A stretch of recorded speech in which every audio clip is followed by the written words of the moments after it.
Well, good morning, all. It's time for us to begin our class. We welcome you to this assembly. Grateful to have you as part of our study. We're continuing an emphasis on David and Solomon as we look at the latter part of David's reign and the beginning of Solomon's reign, the overlapping a little bit there between those two empires. Our text is going to come today from 2 Samuel chapter 18. And we're continuing our focus on Absalom. It's interesting that Absalom, the figure, not only captures our imagination as we read about him in the Bible, but he is figured prominently in the thinking of other creative people. I mentioned to Jim last week at the end of his class that the poet John Dryden published in 1678 a rather lengthy poem called Absalom and Ahithophel, taking those two characters we talked about last week.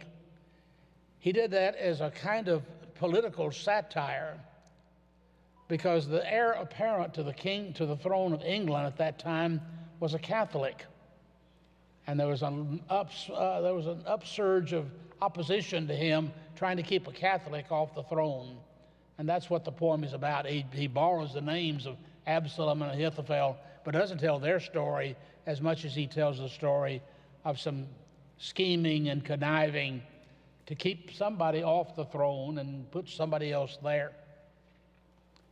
And then I can't think about Absalom without thinking about William Faulkner's great novel, Absalom, Absalom. He chooses the lament of David at the death of Absalom that Jim will lead us in study of next week.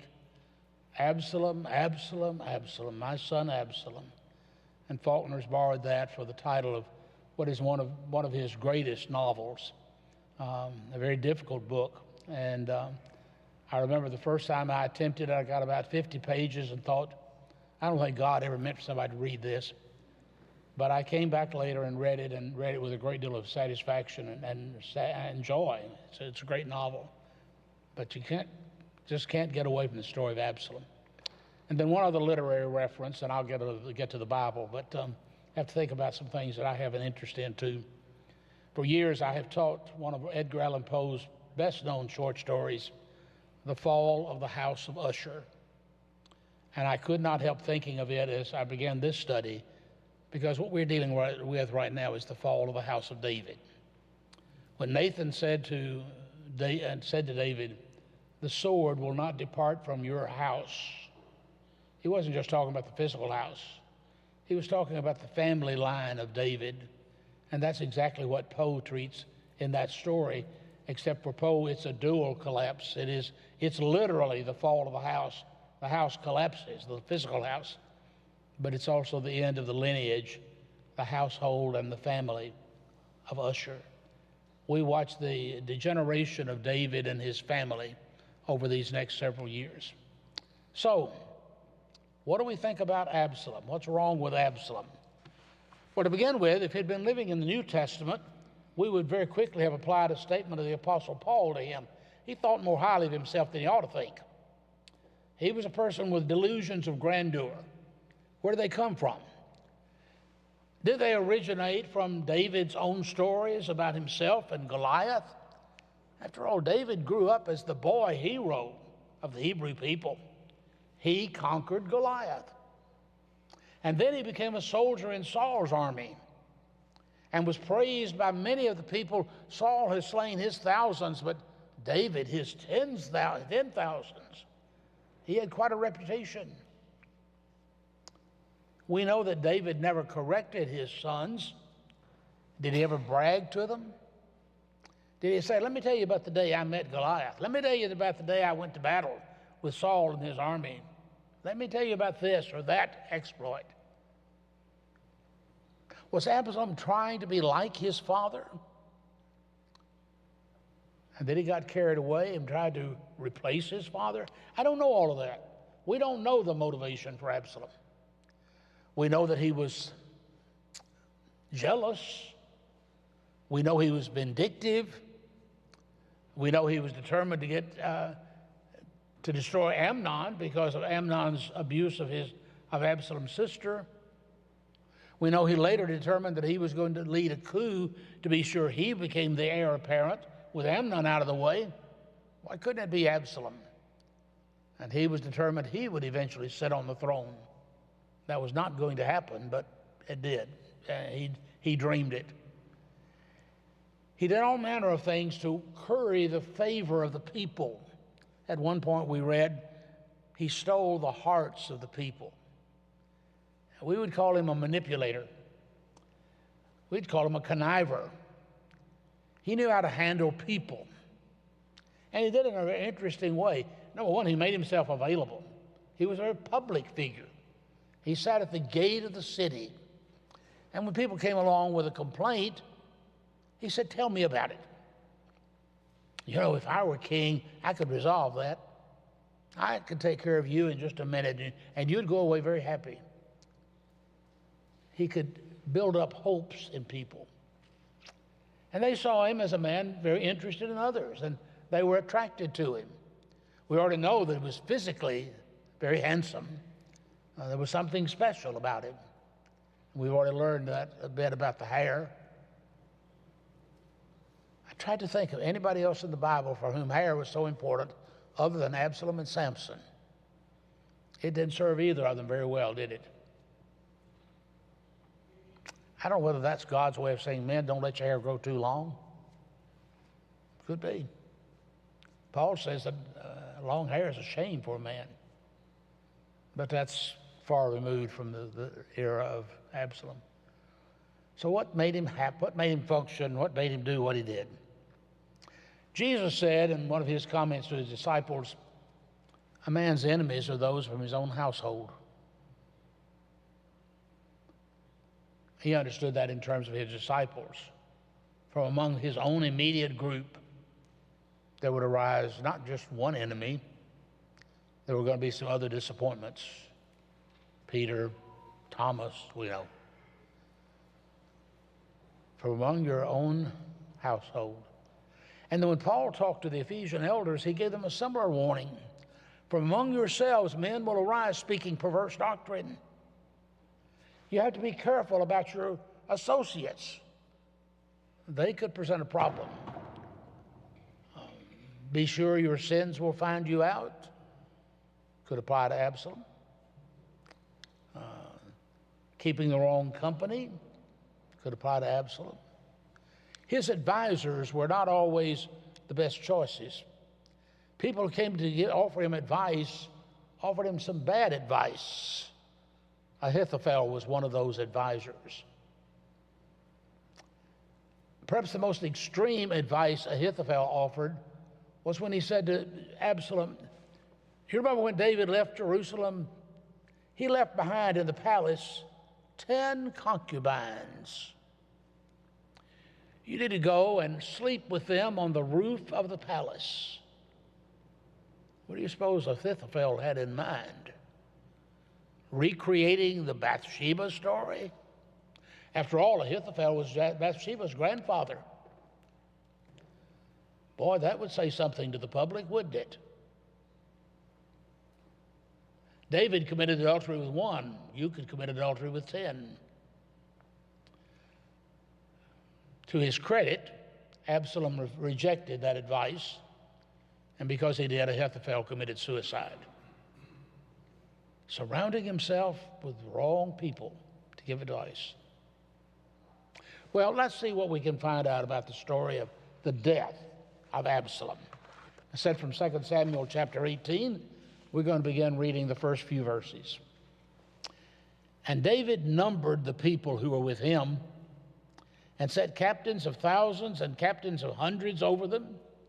Then David sent out 1/3 of the people under the hand of Joab, 1/3 under the hand of Abishai, the son of Zeruiah, Joab's brother, and 1/3 under the hand of Ittai, the Gittite. And the king said to the people, I also will surely go out with you myself. But the people answered, you shall not go out. For if we flee away, they'll not care about us. Nor if half of us die, will they care about us. But you are worth 10,000 of us now. For you're now more help to us in the city. Then the king said to them, "Whatever seems best to you, I'll do." So the king stood beside the gate, and all the people went out by hundreds and by thousands. Now the king had commanded Joab, Abishai, and Ittai, saying, "Deal gently for my sake with the young man Absalom." And all the people heard when the king gave all the captains orders concerning Absalom. David numbered the people. It's not the first time David conducts a census. This one's okay. He knows he has an opposition. There is an army of Israelites captained by or led by Absalom. David needs to know how many he has in his camp. Who's on the Lord's side, we might say. And so he numbers them by hundreds and by thousands, and then he divides them up into 3 companies under 3 leaders. And he chose Joab and Abishai and Ittai. They had their respective groups to lead. And David gives advice. In the midst of his advice, he says, "Now I'm going to go with you." This is a very different David from the one that we saw when he sinned with Bathsheba. Because the story tells us then that it was time for kings to go to battle, and David didn't go. He stayed in the city. Now he decides he will go. I think there's a good positive note about David here. He was a listener. And when the people said to him, "No, you can't go," think what that meant. The people are saying to their king, "No, you can't go to battle." And they had good reasoning. You're worth a great deal more than we are. Now imagine what it would have been like to go to battle and David be captured. That's what Absalom was looking for, a way to destroy him. You are worth more than we are. If they capture us, it won't matter. If they capture you, it will matter. And David relents. I will do what you tell me to do. And that's kind of unusual for the king, isn't it? To say the public opinion is more important than mine, and I will respect what they say to me. So he begins with this numbering business. It's really a kind of way for David to do some organizing. We know he has organizational skills. Those are evident when he begins to collect all the materials so that Solomon can build the temple. He designs the temple. He knows what goes in it. He plans for it. He likes to organize things. So he organizes his army that he will not lead, others will lead. And he chooses his captains wisely and well. He's ready for them to take responsibility for what is going to happen. As he divided the army and thought through what he was going to do and said, "I want to go with you," the others rejected that. Then the historian tells us that David stood by the gate and watched them leave. Those of us who were in Scott Sager's class last Wednesday night, when he led us on a tour of Israel, or a portion of it, remember that he said to us, most cities had only one gate for defense purposes. You didn't have too many openings, just one gate. And that's the place where the king would stand, or people in authority would stand, or where people conducting business would stand. It was what later in Middle Tennessee became the town square, the market where everybody gathered to handle their own respective business. I remember years ago going with one of my colleagues down to Franklin, Tennessee during the Christmas holidays. We were calling on business people for the purpose of the school to try to raise money. And as we walked around the square, my friend suddenly stopped and he said, "They really do it, don't they?" I said, "Do what?" He said, "They really do it." And I said, "I don't know what you're talking about." He said, "They really sit around the square and whittle?" I said, "Sure. That's what every Middle Tennessee town does." I had an old great uncle who, that's the way he earned his money. He went to town and whittling every day. I always came home with more money than he went with by the time he traded a few knives. It's just the place where everybody's seen, everybody gathers, everybody does his business. And so David is saying, "I'll stand at the gate." And you imagine, not only is he going to give some good advice, and he does, but it's his way of encouraging them. wishing them well, thanking them for providing the protection that they're going to offer him. And then he gives his command: deal gently, for my sake, with the young man Absalom. David, do you know who your enemy is? Do you know what Absalom's intentions are? He intends to replace you, kill you if he must. And you're saying deal gently with the young man? We're not talking about an adolescent here. For David to call him a young man is simply his way of reducing the seriousness of all. This is just a boyish prank. It's not serious. Just deal kindly with him. You know the story well enough to know that the very opposite is going to happen. When Joab gets a chance, he'll kill him, and does so with glee. Deal gently. Deal kindly. For my sake. Do it for me, David is saying. I have the distinct feeling that David thought he was loved as much as he loved. He loved Absalom. He was his son. Absalom did not love David. He couldn't and plan a coup such as this one. Well, the army files out.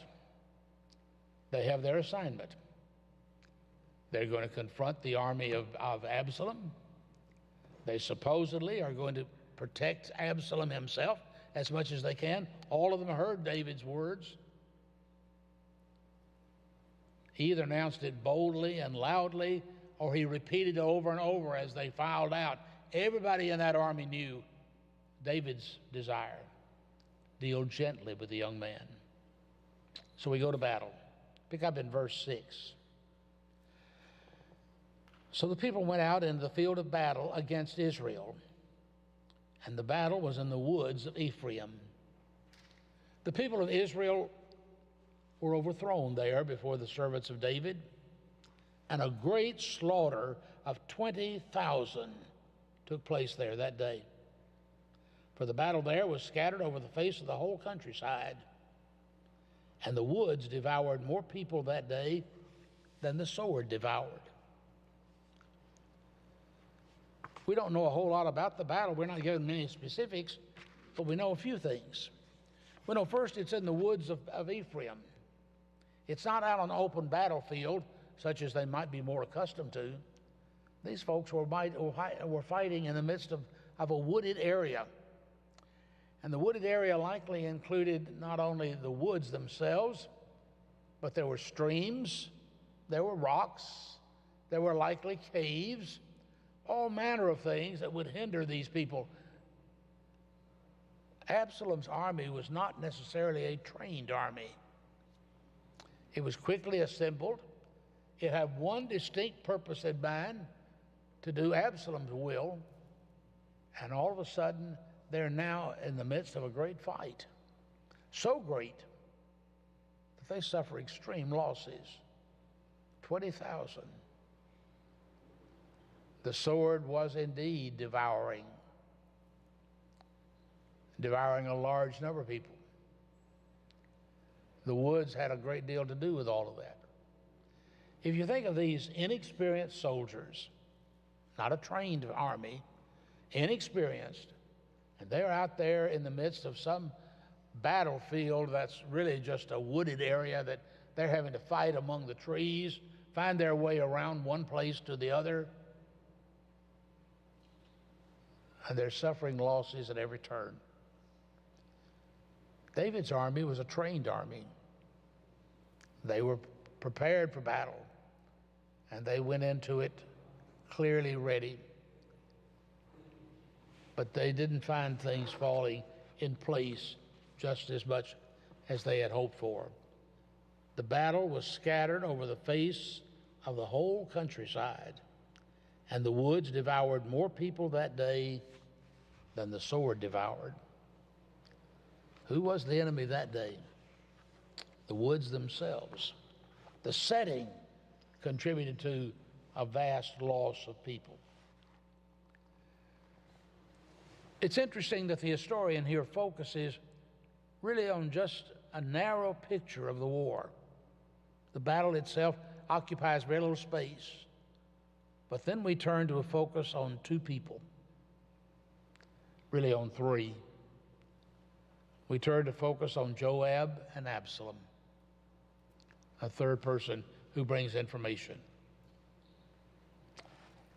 Begin at verse 9. Then Absalom met the servants of David. Absalom rode on a mule. The mule went under the thick boughs of a great terebinth tree, and his head caught in the terebinth. So he was left hanging between heaven and earth, and the mule which was under him went on. The story doesn't tell us why Absalom is out here by himself, but he's lost 20,000 men. Is he himself trying to escape? Is he trying to evade arrest and capture? He's on his mule. The mule was often used as a royal animal for kings to ride. Absalom's already promoted himself to a kingly role, so he's riding on a mule. He runs under this large tree. We all tell stories about how Absalom's hair was caught in the tree. The Bible doesn't say that. It says his head was caught. His head was caught in the tree and held there, and the mule ran out from under him. I can't imagine a person with as much pride and arrogance as Absalom had having to experience this sheer humiliation. Suddenly, he's just hanging by the head in a tree, and his beast of burden has run off and left him there. Nobody's going to tell that mule to come back and get your rider. He went on, and there he hangs. How does he free himself?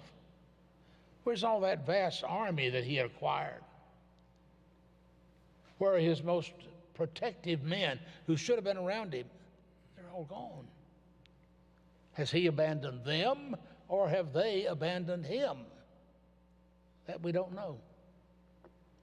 But one man who is a friend of Joab sees him, and he comes to report to Joab what he has seen.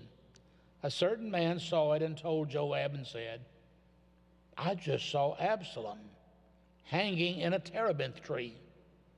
So Joab said to the man who told him, you just saw him? Why did you not strike him there to the ground?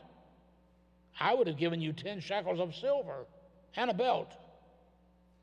But the man said to Joab, though I were to receive 1,000 shekels of silver in my hand, I would not raise my hand against the king's son.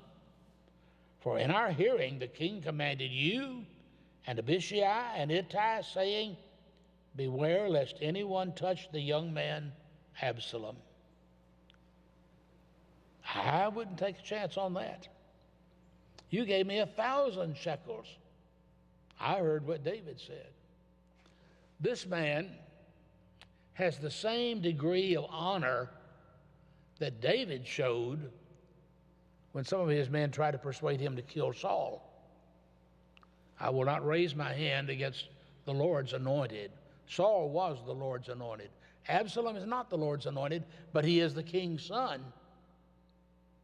You imagine what happened if you come back reporting you have killed the king's son? Particularly when David said, don't let any harm come to him. Deal kindly with him for my sake. Now we see Joab in more of his colors. Joab is one of those Bible characters that I'm never sure I can trust.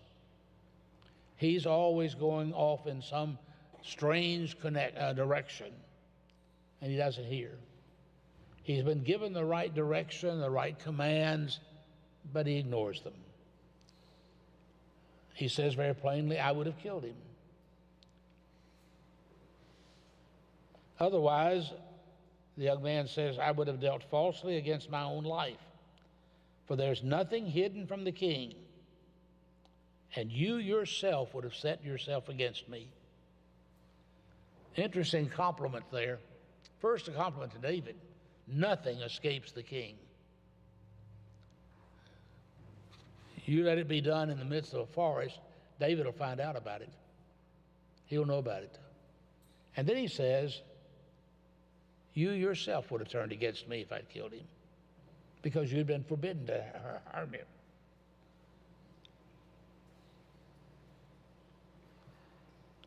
And then Joab said, I cannot linger with you. I don't have time to waste with you.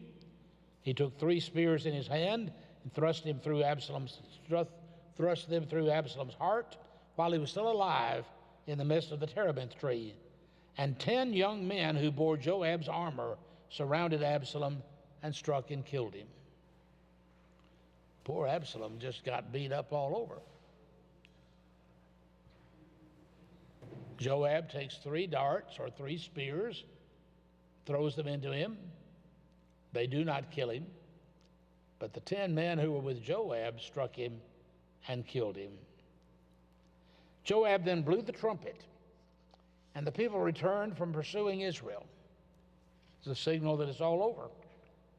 Joab held back the people, and they took Absalom and cast him into a large pit in the woods, laid a very large heap of stones over him.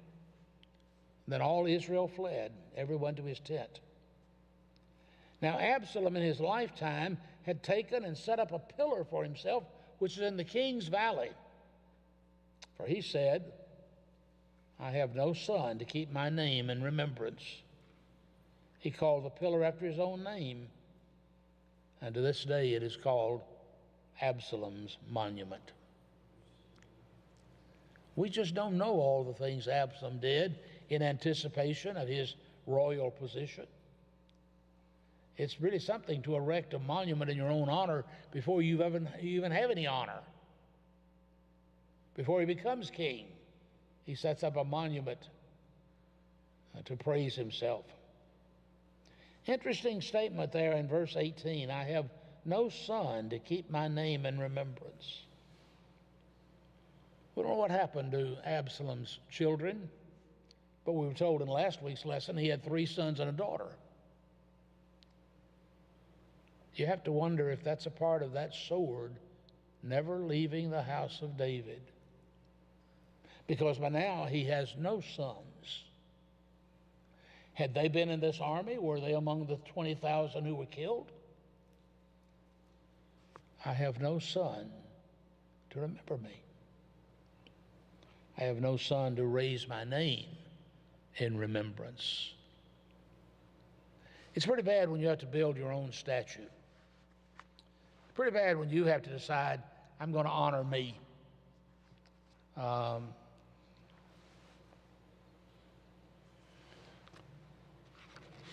But Absalom had looked forward to something of considerable importance happening to him, and he wanted to be sure that it gains particular recognition. Chad, in his comments on this lesson today, calls attention to something that occurs in chapter 17, the preceding chapter, that I think is pretty significant, and I wanted us to look for that for just a moment. In the midst of all the preparation that's being made, choosing up sides and so forth, we encounter 3 men who choose to side with David.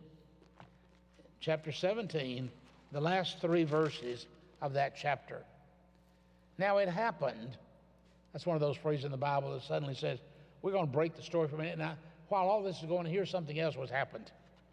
Now it happened when David had come to Mahanaim, that Shobi, the son of Nahash, from Rabbah of the people of Ammon, Maker, the son of Ammoniah, from Lodebar, and Barzillai the Gileadite from Rogelim, brought beds and basins, earthen vessels and wheat, barley and flour, parched grain and beans, lentils and parched seeds, honey and curds, sheep and cheese of the herd, for David and the people who were with him to eat, for they said, the people are hungry and weary and thirsty in the wilderness. Suddenly, in the midst of all this warfare going on that Absalom has initiated, here are three men from other areas, but who banded together and said, we need to help David. From what we know later about Barzillai, he's quite elderly. You assume the other two are probably comparable to him in age. They're determined one more time, they're going to do something to honor David. Not to honor Absalom, to honor David. And they bring out all of these supplies, just in case David's army is not adequately prepared to go into battle. Very specific in terms of food supplies, in terms of other kinds of materials. All of this is provided for. And it says a great deal about the respect of people for David in spite of everything's happening, in spite of Absalom's determination to destroy him. David still has support, and that support is going to express themselves in a very positive way. So what do we conclude about Absalom? Does he deserve his death? Well, he made the mistake of rising up against the king. In the first place, he broke one of the 10 commandments. Honor your father and mother. He did not honor his father. We can blame David in saying he never rebuked him. He never said a word to him about behavior and conduct and all that. But he's still his father. And his neglect should not be overlooked. It's always interesting to try to decide what's the motivation for a particular psalm. I want to call attention to 2 psalms that I think may very well relate to this incident. First, from Psalm 3. Lord, how they have increased who trouble me. Many are they who rise up against me. Many are they who say to me, there's no help for him in God.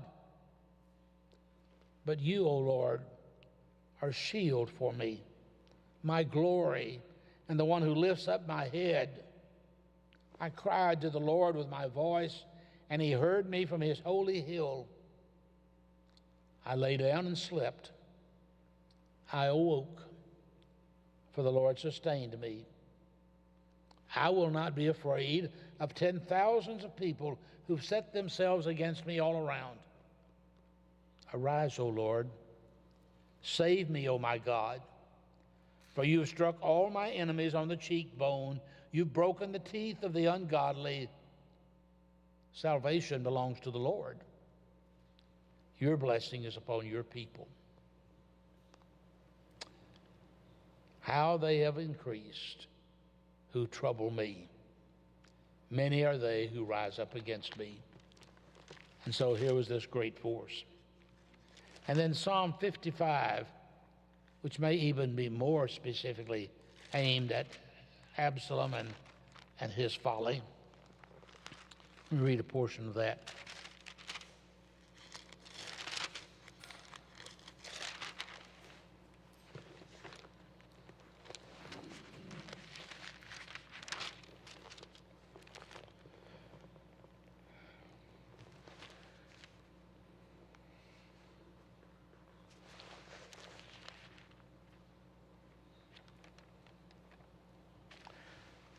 Give ear to my prayer, O God, and do not hide yourself from my supplication.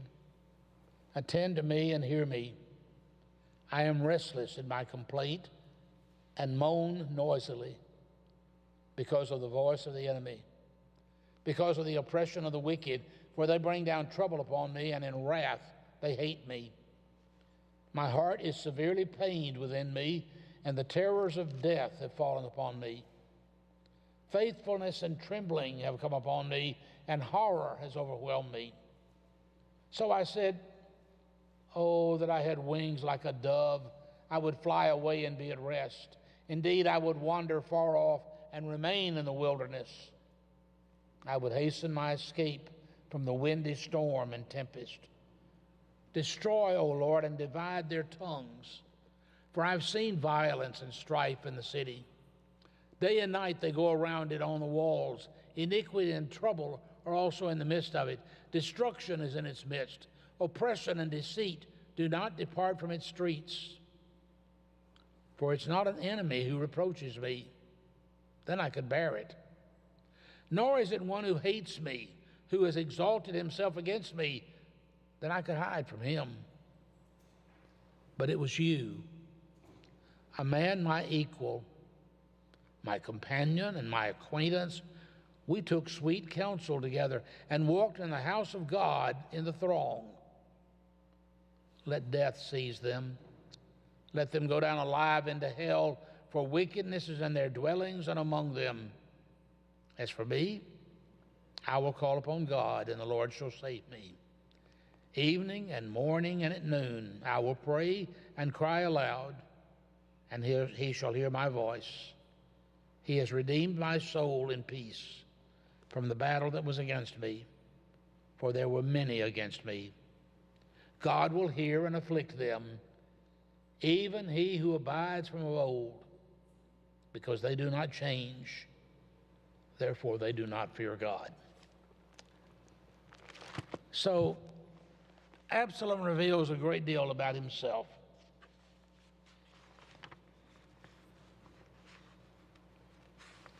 In his humiliation, trapped, killed, even though David said to spare him, his body thrown into a pit. That's not great honor, is it? Covered with rocks. Not the sort of tomb he envisioned. Now the tragedy is, who's going to go tell David? David has to be told what's happened in spite of all of his desire to spare the young man. Absalom is dead. And Jim will tell us about that next week. Thank you very much.